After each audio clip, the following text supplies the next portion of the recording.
작년에 제가 봤던 애도 내신이 한 1.56 이렇게 되는 내신이면은 서울대도 될 수도 있는 성적이고 연고대 당연히 되는 성적인데 얘가 다 떨어졌거든요. 근데 얘가 왜 그랬냐면 얘가 지원하려고 하는 학과에서 오려고 하는 수학 과목을 안 들었어요. 경영학과 가겠다는 애가 경제 과목도 안 들었어요. 대학은 진짜 기가 막히게 다 알아내요. 대학은요 그 학과에서 필요한 애를 뽑고 그 다음에 공부를 더한 애를 뽑아요. 피해간다고 되는 게 아니다.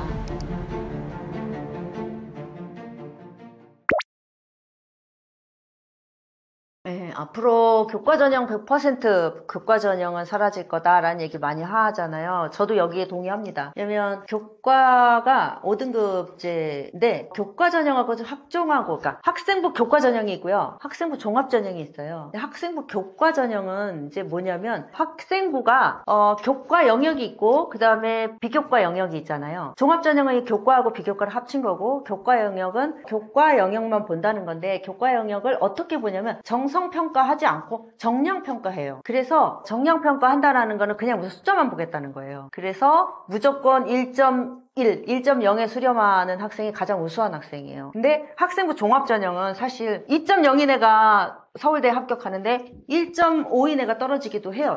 그 학생부 종합전형에서는. 근데 교과전형에서는 그렇지 않아요. 근데 교과전형이 이제 5등급제로 바뀌면서 교과전형의 변별력이 많이 떨어졌잖아요. 그렇기 때문에 100% 내신 성적만으로 뽑는 학교들은 지금 현재도 교과전형에도 수능을 반영하겠다, 면접을 반영하겠다, 뭐 이렇게 얘기하고 또 고려대학교는 실제로 학교 추천 전형이 교과 전형인데요. 실제로 비교과 영역도 종합적으로 봅니다. 그러면서 이름은 교과 전형이라고 하고 있어요. 그래서 이렇게 고려대 학교 추천 전형처럼 다른 학교들도 다양한 성적을 교과 성적 플러스 다양한 어떤 면접, 다양한 수능 최저는 당연히 걸어놓고 현재도 수능 최저는 교과 전형에 걸어놔요. 왜냐면 얘 전공 적합성이나 이런 걸 안 보고 그냥 얘가 등급을 잘 받은 것만 보겠다는 거기 때문에 그러면은 학력 보겠다는 거거든요. 전공 적합성보다 학력 보겠다는 거기 때문에 그러면 니네 학교에서 네가 1등이야? 1등급이야? 그러면 수능은 몇 등급인지 볼게. 그래서 학업적인 부분을 두 개 다 봐요. 그래서 지금 현재 고등학교 2학년 3학년도 교과 전형은 반드시 들어가 있는 게 물론 예외적인 학교도 있지만 반드시 교과만 보는 전형에서는 수능 최저를 걸어놓는다. 아까 논술 전형에 수능 최저를 걸어놓는 것처럼 교과 전형에도 수능 최저를 걸어놓는다. 이렇게 보시면 돼요. 그래서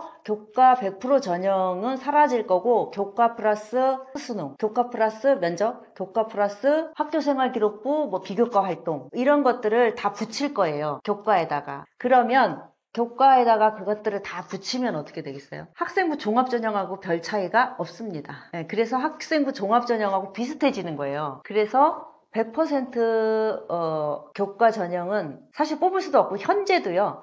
아주 상위권 대학들에서는요. 100% 교과 전형으로 선발하지 않아요. 다 걸려 있어요. 면접에 걸려 있든 다 걸려 있는데 일례를 들어서 최상위권 대학 중에서는요. 한양대학교가 100% 교과 전형으로만 뽑았어요. 100% 교과 성적으로만 뽑은 최상위 학교가 한양대학교예요. 다 걸려 있어요. 연고대 다 걸려 있는데 한양대학교가 그래서 한양대학교 교과 전형이 지방에서 1점대 초 1.0에서부터 1.3 이내 드는 애들이요. 무조건 한양대 교과를 썼어요. 왜냐면 수능 최저도 없잖아요.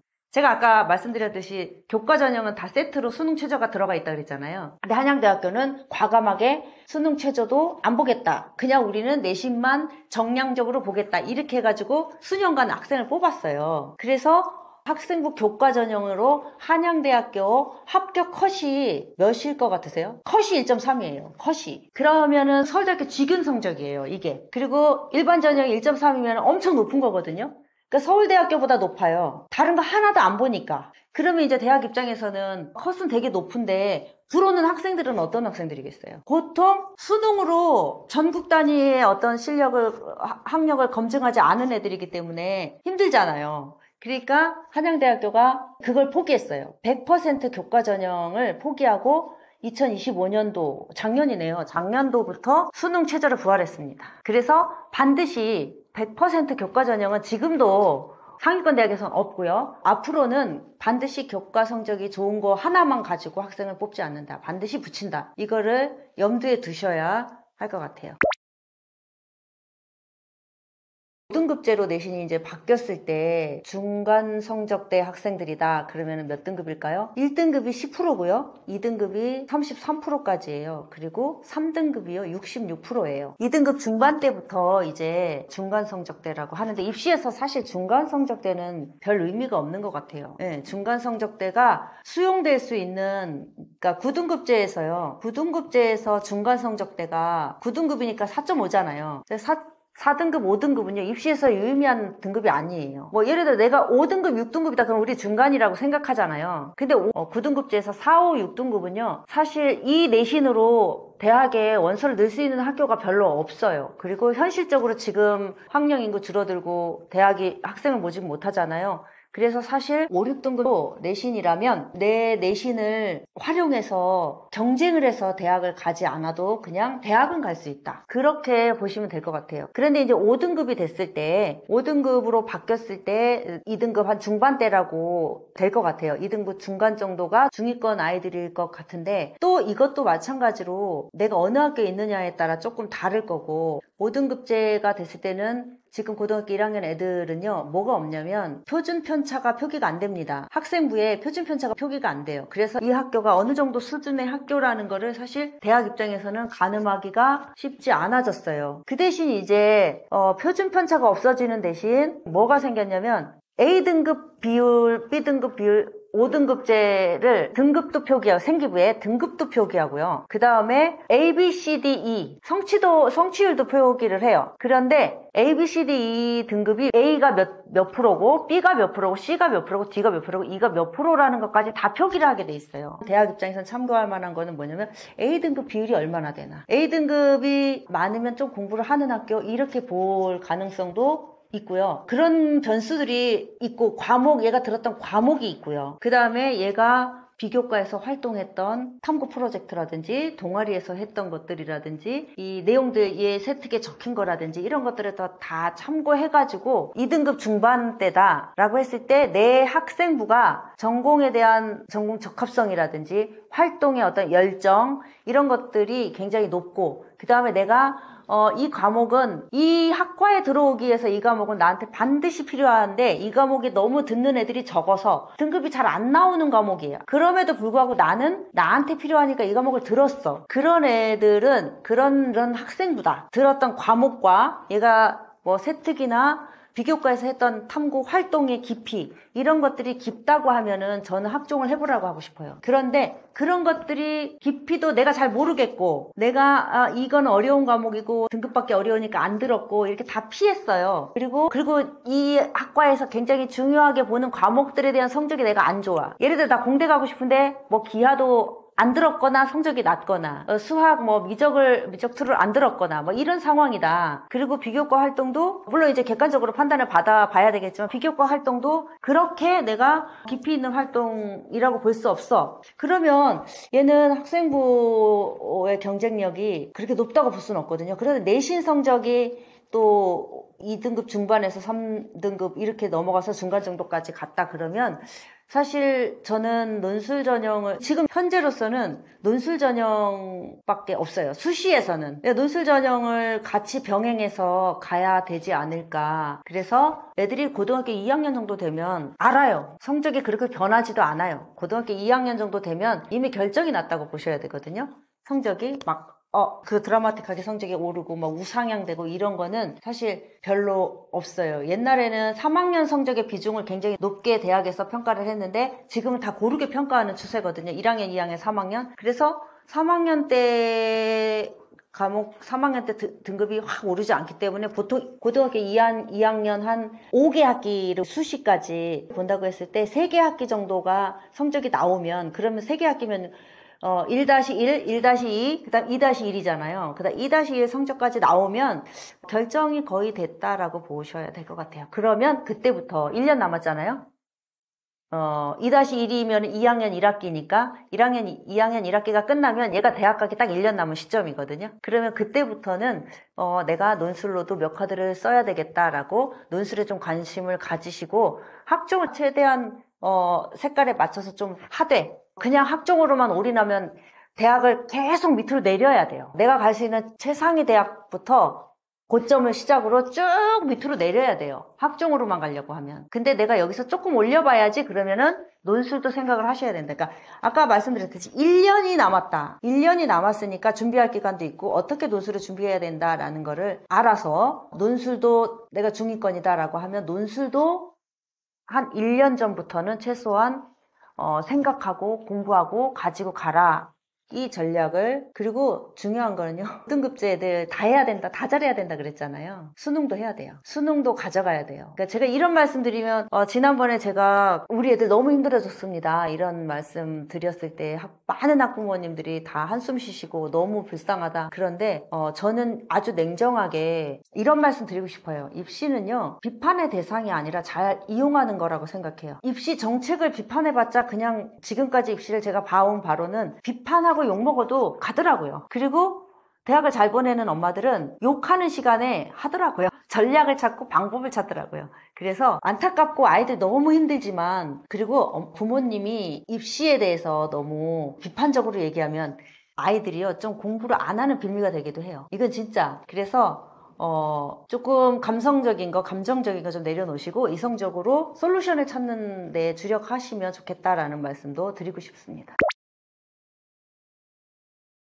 수능에서 이제 통합사회, 통합과학이 수능 과목이 됐기 때문에 예전에는 수능이 바뀌기 전에는 이제 지금은 고등학교 현재 1학년 학생들에 대해서 적용되는 얘기인데, 고등학교 2학년, 3학년 애들 같은 경우에 이제 교육 과정이 다르니까 통합사회, 통합과학은요 그렇게 중요한 과목은 아니었어요. 어느 정도로 활용을 했냐면 고등학교 1학년 때 딱 우리 교육 과정은요 이거예요. 고등학교 1학년 때까지 공통과정입니다. 그래서 초등학교 때부터 고등학교 1학년 때까지 공통과정이에요. 그래서 그냥 모든 애들이 다 똑같은 과목을, 뭐 특목고를 가도 다 똑같은 과목을 듣고 자사고도 가도 똑같은 과목을 들어요. 고1 때는. 그래서 우리가 이걸 공통교육과정이라고 하거든요. 통합사회, 통합과학은 그냥 공통과정 중에 하나고, 그 통합사회, 통합과학 1학년 때 배치해 놓은 이유가 뭐냐면, 너가 2학년 때부터 이제 너의 전공과 진로에 맞는 과목을 선택할 거잖아. 이 얘기예요. 그래서 2학년 때부터 3학년 때 자기의 진로에 맞는 분야나 과목을 선택해, 이런 거예요. 그래서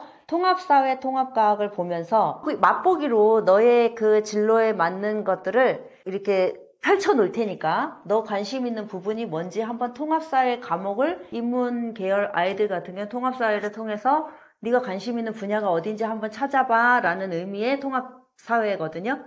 그럼 거기에는 뭐 윤리와 서상도 있고, 그 다음에 뭐 사회 문화도 있고, 그 다음에 경제 과목도 있고, 지리 과목도 있고 이럴 거 아니에요. 그러면 나는 지리에 관심이 있어. 그러면 그 통합사회의 어떤 지리와 관련된 파트가 나의 굉장히 중요한 학종에서도 나의 진로를 찾게 된 하나의 계기. 거기에서 했던 탐구 프로젝트나 수행평가 이런 것들을 그 통합사회에다가 색깔을 넣을 수 있었던 거예요. 과학 같은 경우에도 통합과학이잖아요. 그런데 나는 천체 물리에 관심이 있어. 그러면은 그 통합과학 과목에서 천체와 관련된 부분, 이 파트를 나한테 굉장히 중요한 부분으로 만들어서 거기에 관련된 심화 탐구적인 것도 해보고 책도 읽어보고 이런 거를 하라는 거였었어요. 통합과학. 그렇게 활용하라는 의미고, 실제로 고등학교 1학년 세특이나 통합사회 세특에 그런 것들이 이제 들어가 있으면 제일 좋은 거였거든요. 그런데 지금 고등학교 2학년과 3학년은 바뀌었잖아요. 이게 수능 과목이 돼버린 거예요. 네, 그러면 이제 이걸 어떻게 하느냐. 그러니까 이제 문제를 출제하는 그 입장에서도 통합과학이 진로를 좀 찾아가는 하나의 그 샘플, 이런 과목이었다가 수능 과목이 돼버렸기 때문에 이거 3학년 때까지 가져가야 되는 과목이 돼버렸는데, 예상 문제를 이제 얘기가 많죠. 통합사회, 통합과학을 1학년 때 맛보기식으로 배웠던 걸로 어떻게 깊이 있는 문제를 출제하냐, 이렇게 이제 하지만 많은 전문가들은 다 어떻게 해요? 통합사회에 다뤘던 개념들을 깊이 있게 들어가면 얼마든지 어려운 문제를 출제할 수 있다. 수능의 난이도는, 과목은 쉬워 보이지만 수능의 난이도는 얼마든지 높일 수 있다라고 얘기를 하고, 그걸 이제 어느 정도 난이도로 낼 것인지는 예상 문제를 이제 주겠다는 거잖아요. 근데 입시를 준비하는 입장에서 엄마들, 아이들은 뭘 해야 되냐면, 통합사회, 통합과학을 수능도 하면서 그 다음에 2학년, 3학년 때 배워야 될 과목들을 또 연계를 해야 돼요. 그래서 지금 1학년 아이들 같은 경우에는 통합 과학과 통합 사회를 내 진로를 찾는 하나의 샘플 과목이기도 하지만 어떤 걸 보셔야 되냐면 2022 개정 교육과정에 과목표가 있어요. 1학년 때 공통과정이 있고요. 그 다음에 무슨 과목이냐, 일반 선택이 있고, 그 다음에 진로 선택이 있고, 그 다음에 융합 선택이 있어요. 일반 선택과 진로 선택과 융합 선택을 2, 3학년 교육과정 안에 다 이렇게 버무려 놨거든요. 근데 1학년 아이들이 통합사회 통합과학만 보고 있으면 안 된다는 거예요. 이제는 어떻게 보셔야 되냐면 2022 개정교육과정에 교육부에서 만들어 놓은 그 표를 한번 딱 2학년 3학년 때 전체 과목들이 어떤 것들이 있는지를 한번 한눈으로 다 이렇게 다 꿰뚫어 보시는 걸 보셔야 돼요. 하나의 표로 돼 있는데, 그러면 통합과학 공부를 할 때요, 내가 나 여기에 있는 화학에 관심이 있어. 그러면 그 파트를 내가 2단원을 공부를 할 때요, 2단원과 해당되는 진로 선택 과목에는 뭐가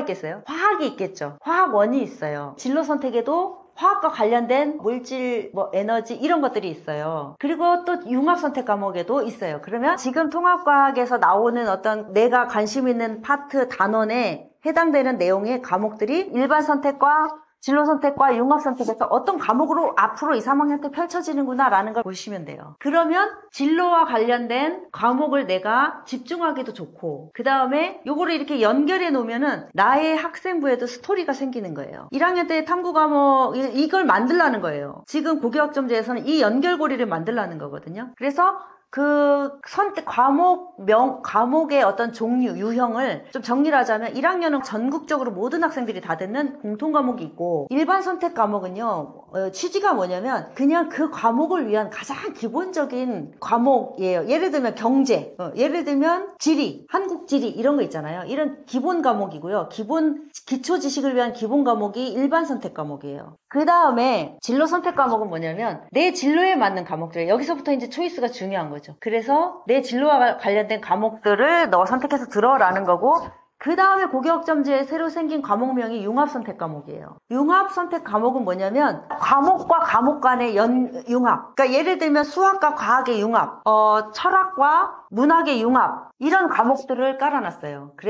그리고 이 융합선택 과목의 취지는 뭐냐면 실제로 한번 써봐. 문제 상황에 어떤 사회 이슈나 이런 것들에 관련된 내용들을 네가 한번 다뤄봐. 그 내용은 어떤 과목이나 특정 과목의 영역에 갇히지 말고 이 과목과 그래서 그 과목들을 교육부에서 만들어놨어요. 그러면 그 과목을 초이스를 해야 되고, 이거를 전체를 다 보시면 좋은 점이 뭐냐면 학생들이 통합사학에서 싹튼 나의 관심사를 기본적인 체계를 일반 선택에서 들었어요. 경제로 한번 들어볼게요. 내가 통합사회에서 1학년 때 경제 관련한 파트가 굉장히 흥미로웠어요. 거기에서 내가 관심이 싹 트고, 그래서 나는 2학년 때 일반 선택에서 경제 과목을 들었어요. 그 다음에 진로 선택에 가서 경제에 관련된 어떤 경제 탐구 과목들이 있거든요. 이런 것들을 내가 들어서 탐구 프로젝트도 해봤어요. 그 다음에 3학년 때는 융합 선택에서 경제와 관련된 어떤 수학하고 경제가 융합된, 또는 과학하고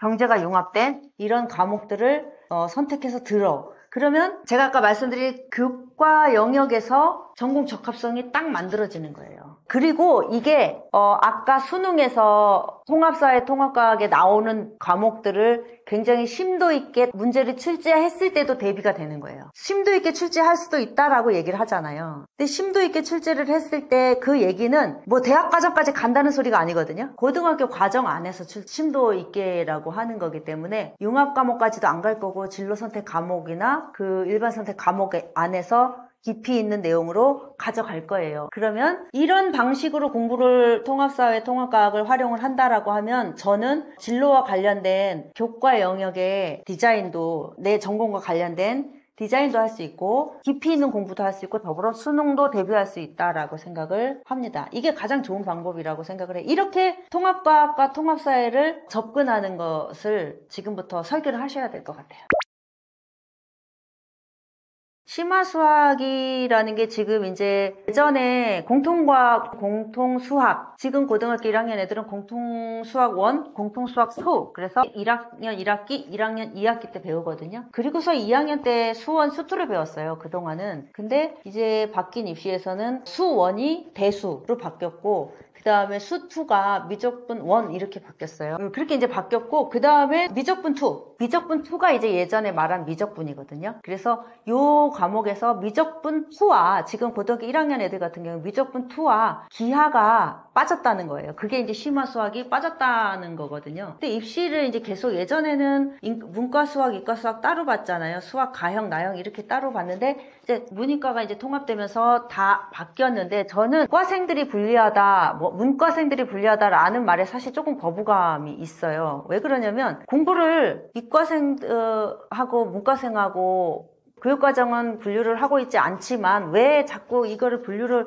할 수밖에 없는 상황이 되냐면요. 대학이 계열별로 학생부 종합전형으로 모집 단위별로 모집을 하니까 전공별로 모집을 하기 때문에 그래요. 그리고 어떻게 해요? 학생부 종합전형에서는 필수로 너 이 과목 들어. 너 이 과목 필수로 들어. 너 기하 들어야 우리 공대 올 수 있다? 너 미적분 들어야 너 경영학과 올 수 있어. 이렇게 한단 말이에요. 이렇게 해버리니까 할 수 없이 문과, 이과 이렇게 이제 우리가 얘기할 수밖에 없는데 요번에도 문과에서 인기 있는 학과들 전부 다 이과생들로 채워졌다는 뉴스가 나왔잖아요, 얼마 전에. 저는 근데 이게 오히려 이과생, 문과생 이런 개념보다 저는 수학을 더한 아이와 덜한 아이 이렇게 분류하는 게 맞다고 생각하고요. 수학을 더한 학생들한테 분리하지 않아야 된다고 생각해요. 수학을 덜한 학생 더 잘 가는 건 말이 안 되잖아요. 문과라고 이제 기존 저기로 한다고 하면은 문과가 수학을 좀 덜 하는 거는 맞잖아요. 수학을 덜 하는 과목, 덜 한 학생이 대학을 잘 간다. 그런 전략도 저는 필요하다고 생각해요. 내가 현실적으로 수학이 덜했고 약해. 그리고 미적 2까지 한 애, 기하까지 한 애와 미적 2하고 기하를 안 한 애하고 똑같이 대학 가면 안 되는 거 아닌가요? 그래서 저는 이거는 문과, 이과, 유불리 이런 기준으로 얘기한다기보다는 저는 이게 이제 문과, 이과의 문이 없어졌기 때문에 오히려 사탐런이라 그래가지고요. 오히려 과학 난이도가 높거나 과학이 수학 사탐보다 어려우니까 기존에 자연계열로 지원하려고 하는 학생들이 사탐을 본다는 거 아니에요. 그러면 이제 이게 이 기준으로 말씀하면 실제로 문과 애들한테 불리하거든요. 이게 문과 애들한테 불리해지는 상황이다. 근데 저는 이제 프레임 자체를 공부를 더한 학생이 더 가는 게 맞고 문을 다 이렇게 이제 걷어냈다라고 했을 때 넘나들거든요. 넘나드는 상황이잖아요, 지금.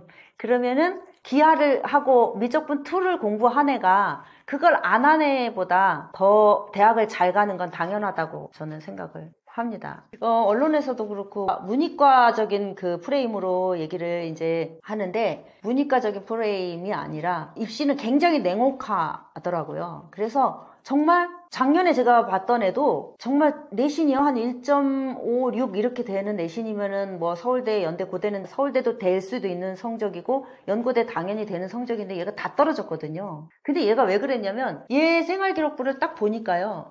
얘가 지원하려고 하는 학과에서 보려고 하는 수학 과목을 안 들었어요. 그러니까 그 이제 미적분을 안 들었던 지금 미적분 2 이 과목들을 안 들었던 거고요. 그리고 경제 과목도 안 들었어요. 심지어 경영학과 가겠다는 애가 경제 과목도 안 들었어요. 그러니까 너 경영학과 갈 애가 왜 경제 과목을 안 들었니? 라고 하니까 얘가 뭐라 그러냐면 이 과목은 점수 따기 너무 어렵다는 거예요. 그래서 안 들었대요. 피한 거죠. 미적분 대신 확통을 들었어요. 피한 거죠. 대학은 이거 진짜 기가 막히게 다 알아내요. 그런데 얘가 고대 경영학과 썼는데요. 얘가 쓰는 모집 단위에서 다른 애를 이겨야 되는데 다른 애가 미적분을 들었어요. 그러면은 얘를 뽑아요. 안 들은 애를 안 뽑아요. 그리고 경제 과목을 얘는 안 들었지만 경제 과목을 들었어요. 그러면 얘를 뽑는단 말이에요. 경제 과목을 들은 애 뽑아요. 그러니까 대학은요 그 학과에서 필요한 애를 뽑고 그 다음에 공부를 더한 애를 뽑아요. 피해간다고 되는 게 아니다. 저는 그렇게 접근하시는 게 맞다라고 생각을 합니다. 생기부는 좋은데 내신이 안 좋은 경우 어떻게 전략을 짤까요? 생기부가 좋다라는 거가 굉장히 주관적일 수 있다는 거를 미리 말씀드릴게요. 생기부가 좋다. 근데 생기부는 애들이 많이 만나보면 어떠냐면 생기부는요. 열심히 나 여기 가고 싶어요. 그래서 가고 싶어요. 그래서 굉장히 열심히 해요. 그래서 모든 과목에 내가 가고 싶은 학과에 그게 내용이 그 학과를 가겠다는 내용이 모든 거에 들어가고 왕성하게 활동하고 빠지지 않고 활동하고 이렇게 하잖아요. 그리고 애가 주관적으로 생각하기에 나는 생기부는 괜찮아요 라고 얘기를 해요. 네, 근데 그거 잘 보셔야 돼요. 진짜 생기부가 좋은 건지 안 좋은 건지는. 그러니까 하고 싶은 거를 많이 써놨다고 해서 생기부가 좋은 건 아니다. 객관적으로 생기부가 좋다라는 거를 이제 뭐 전문가들이 이렇게 뭐 읽어보고 판단을 할 때 생기부가 이거는 서울대학교에서도 제시를 하고 있는 거이기도 하고 대학들이 다 전체적으로 입학사정관들이 공통으로 하는 얘기가 생기부를 입학사정관이 눈이 돼서 생기부를 이제 들여다볼 줄 알아야 되고 제가 입시를 미리 좀 공부하라는 게 입학사정관의 눈이 돼서 생기부를 들여다볼 줄 알면 1, 2학년 때 내가 그렇게 만들거든요. 그런데 그 기준이 뭐냐면 첫 번째가 뭐냐면 내가 지원하려고 하는 학과의 과목을 이수했나 안 했나 1번이에요. 그걸 이수를 안 하고 나서 내가 공대 갈 건데 기하가 있는데 안 들었어요. 그러면은 그거는 이수를 안 한 거예요. 기계공학과를 가려면 물리를 들어야 되고 이런 거거든요. 그래서 과목을 내가 이수를 했나 안 했나 이게 첫 번째 조건이고요. 그 다음에 두 번째 조건이 그 과목의 성적 좋아야 되잖아요. 물리가 나한테 필요해서 들었는데 물리가 5등급이야. 그럼 되겠어요? 안 되잖아요. 그 물리는 1, 2등급 안에는 있어야 되고 1등급이면 최고로 좋은 거고 그게 뭐냐면 내가 들었던 과목을 선택해서 들었느냐 안 들었느냐 두 번째는 그 과목의 성적이 좋으냐 안 좋으냐 이거 그 다음에 세 번째가 그거와 관련된 독서 활동이 있느냐 또는 그거와 관련된 세특이라 그래요. 세특 과목 세특 500자로 적히는 거 그 과목의 내용이 내가 독서와 연결해서 또는 심층 탐구 발표, 뭐 프리젠테이션도 해보고 관련해서 이거를 심층적으로 탐구한 내용들이 세특에 적혀 있느냐. 탐구만 한 게 아니라 어떤 방법을 내가 활용해서 어떤 개념을 어떤 방법으로 활용해서 어떤 방식으로 내가 문제를 해결해 봤다라는 경험이 적힌 세특의 내용이 있느냐. 이게 가장 좋은 생기부의 기본입니다. 그래서 이게 다 맞아 떨어지면 이거 좋은 생기부. 네. 근데 이걸 볼 줄 모르면 열심히 했어요. 모든 과목에 뭐 역사 과목에도 내가 의대를 가고 싶어. 역사 과목에도 의학이 들어가 있고 뭐 경제 과목에도 의학이 들어가 있고 국어에도 의학이 들어가 있고 뭐 이래서 나는 정말 생기부 좋아요 이렇게 판단을 하기도 하는데 그거는 굉장히 안 좋은 생기부예요. 너가 하고 싶은 것만 열정이 굉장히 넘치는구나 하고 싶은 마음이 굉장히 크구나 정도가 읽혀지는 생기부지 거기에서 생기부를 다 이렇게 쪼개서 항목별로 다 쪼개서 보면은요 거기에 얘가 했던 활동들이 여기에도 있고 여기에도 있고 여기에도 있고 여기도 있고 이렇게 세특에도 있고 창체에도 있고 동아리에도 있고 진로에도 있고 자율에도 있고 이렇게 다 있잖아요. 근데 그게 다 연결이 되는 생기부가 있어요. 그래서 저는 진짜 많이 하는 말 중에 하나가 점을 찍지 말고 이어라 이렇게 얘기를 하거든요. 점을 찍기만 하면은 뭘 많이 하네구나 너는 뭘 많이 했구나 이렇게 느껴지는데 사실 지금 생기부는 양쪽으로 많이 할 수 있는 생기부도 아니고요. 많이 했다고 잘한 생기부도 아니에요. 근데 연결했다라는 거는 스토리가 됐다라는 거예요. 그래서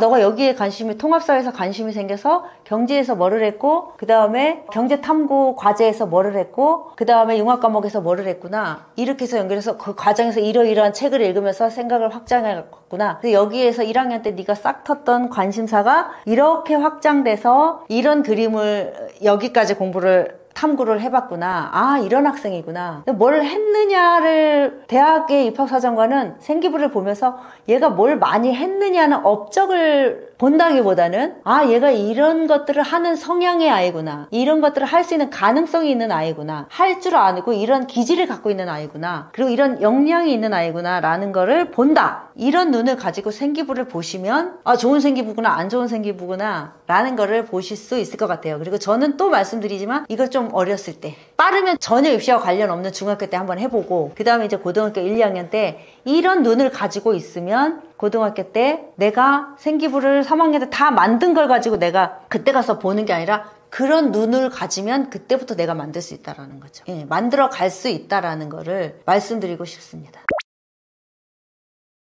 그 학생부 종합전형에서 이제 지금 입시가 바뀌면서 모든 사람들이 얘기하는 게 면접이 강화될 거다. 서울대 이미 다 얘기하고 있고요. 서울대 지역균형 선발 같은 경우에는 면접은 사실 큰 변별력이 없었고요. 지금까지는. 그리고 지역균형인 경우에는 수능 최저를 걸어놨었어요. 3합 7을. 그런데 지금 서울대가 뭘 하겠다고 하냐면 지역균형에서 면접을 강화하고 수능 최저 기준을 폐지하겠다라고 이제 얘기를 했어요. 그래서 면접을 강화하는 신호탄이 터졌다. 서울대에서부터. 근데 이제 다른 학교들도 면접을 강화할 수밖에 없는 상황이 지금 됐잖아요. 그래서 면접도 좀 미리 보셔야 되는데 학생부 종합전형을 현재 기준으로 학생부 종합전형에서의 면접은 사실 이제 두 가지 유형이 있어요. 하나는 뭐냐면 인성 면접이라고, 그래서 그 학생의 생활기록부를 보고 그 학생의 생활기록부, 그 학생이 냈던 서류가 생활기록부잖아요. 생활기록부를 놓고 생활기록부를 바탕으로 너가 여기서 했던 내용, 그 다음에 뭐 이 책을 읽으면서 뭐 느꼈던 거, 네가 탐구 프로젝트 했던 거 설명해봐. 그리고 이런 것들. 그래서 이거 이제 생활기록부를 기반으로 문제를 출제한다. 그래서 이거는 얘를 떨어뜨린다기보다는 그냥 최소한의 얘가 서류에 대한 내용 확인, 그 다음에 인성적인 부분을 체크하는 정도의 면접이거든요. 이런 유형이 있어요. 주로 이런 유형은 학교 추천 전형 같은 데서 보는 면접이 많고, 지역균형도 서울대에는 학교 추천 전형이나 마찬가지잖아요. 그래서 학교 추천 전형 같은 경우에는 서류를 기반으로 그걸 확인하거나 인성을 중심으로 평가하는 인성 면접이 있습니다. 이걸 서류 기반 면접이라고 해요. 서류 기반 면접. 그리고 이제 두 번째가 뭐냐면 제시문 기반 면접이에요. 제시문 기반의 면접은 뭐냐면 제시문을 줘요. 논술 문제처럼 지문을 줘요. 가지문, 나지문 뭐 이런 것들도 주고요. 서로 관련 있는 지문들을 주고 그 지문과 관련해서 문제를 내는 거예요. 그러면 이제 기본적으로 아이한테 이제 요구되는 게 뭐죠? 지문을 읽어낼 수 있는 능력. 이 지문이 어떤 거를 말하는 거지? 그리고 지문이 두 개다. 그럼 1번과 2번의 지문의 연관성 이런 것들. 이제 인문계열 같은 경우에는 그렇고요. 수리나 성경계열 같은 경우는 수학 문제예요. 과학 문제를 이과 같은 경우는 출제하기도 하고요. 그래서 그 지문이 모집 단위별로 하기 때문에 계열별로 해요. 계열별로 하기 때문에 계열별로 한다는 거는 이제 서울대 자연계열, 서울대 인문계열, 뭐 서울대 자유전공 이런 식으로 계열별로 쪼개가지고 하거든요. 그래서 과목도 있어요. 그래서 인문계열 같은 경우는 지문을 주고 읽어내고 그 읽어낸 내용을 가지고 이제 문제를 주고 그 문제에 대해서 답변하는 방식인데, 이게 뭐냐면 보통 한 서울대 같은 경우에는 30분 정도 답변을 준비할 수 있는 시간을 줘요. 답변을 준비할 수 있는 시간을 한 30분 정도, 그러니까 문제를 풀어봐라 이런 거거든요. 풀어보고 그 다음에 그 문제를 바탕으로 교수하고 1대 다, 교수가 두세 명 정도 되고요. 그 내용을 가지고 학생이 교수가 이제 묻는 질문에 답하는 형식의 제시문 기반 면접이에요. 수학 문제는 풀어서 답이 맞아야 되고요. 풀이 과정을 묻기도 하고 그런 것들을 이제 면접을 통해서, 그러니까 논술 문제를 구술로 한다라고 생각하시면 될 것 같아요. 그래서 관건은 보통 일반 전형 같은 경우에는 제시문 기반 면접으로 보고요. 그 다음에 추천 전형 같은 경우에는 서류 기반 면접으로 봅니다. 내가 지금 면접이요, 서울대를 기준으로 보면 일반 전형은 엄청나게 큰 문턱이에요. 차라리 수능 최저를 맞추는 게 쉽지. 그래서 내가 일반 전형을 쓸까 추천 전형을 쓸까, 이렇게 같은 성적대에서 고대도 내가 추천 전형을 쓸까 일반 전형을 쓸까 고민하는 아이들이 많거든요. 근데 나를 잘 봐야 돼. 내가 어떤 유형인가. 내가 그냥 추천 서류는 그냥 확인만 하는 정도인데 내가 수능 최저를 맞추는 게 나 더 낫겠어. 근데 기출문제, 구술면접 기출문제를 보니까 이건 내가 진짜 어렵겠다. 그러면 이거 수능 최저 안 보니까 나 일반 전형으로 가야지. 아니에요. 일반 전형 너무 어려워요. 그래서 일반 전형의 그 심층 그 구술 면접 문제는 특목고 자사고 애들이 유리하다는 거예요. 그리고 이제 지역균형을 기반으로 서류 기반은 일반고 애들이 유리한, 그래서 지역균형은 일반고 애들 위주로 가는 거잖아요. 그래서 내 아이가 이제 유형은 크게, 물론 뭐 발표도 있고 뭐 많아요. 뭐 MMI라 그래서 그 멀티플 미니 인터뷰라고, MMI는 주로 의대에서 봐요. 이 의대에서는 정말 방이 5개, 6개가 있어가지고 거기 들어가서 교수 5명, 6명을 각자 다른 문제를 만나서, 이런 거는 이제 좀 특별하게 뭐 의대 면접인 거고요. 그 다음에 교대 면접 같은 경우에는 인적성도 보고요. 발표도 시키거든요. 이런 면접들은 특수 그 학과에서 있고, 그냥 보통 일반적으로는 제가 지금 말씀드린 두 가지 서류 기반 면접과 제시문 기반 면접이 있다. 그런데 보통의 아이들이 대부분 걸쳐 있는 거는, 나는 성적이 상위권인 경우에는 나는 추천 전형으로 갈까? 나는 일반 전형으로 갈까? 그랬을 때 요건이 바로 면접이 어떤 유형인가도 파악을 하셔야 돼요. 그 유형에 따라서 내가 치명적으로 걸릴 수가 있어요. 이건 안 되는 건데 내가 여길 갔구나. 이럴 수도 있어요.